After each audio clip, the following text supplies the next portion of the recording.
कसरे रे पिके धइले बा ढंग खइले बाऊ मन छोड़े कोनो ना कसरे रे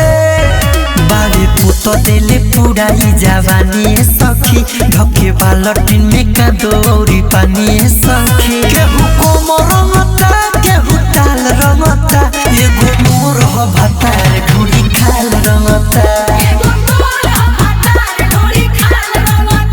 एगो मोर ह भातार ढोरी खाल रंगता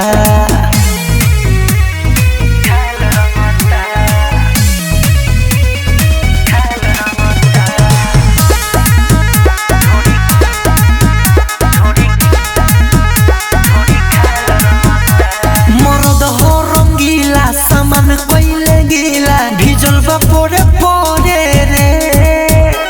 करे खूब लीला अबीर नीला पीला छिटे दे पथोरे थोरे रे सोया विदे को विकास सारा रारा बोल के रंग डाले अंकी सारी सारा खोल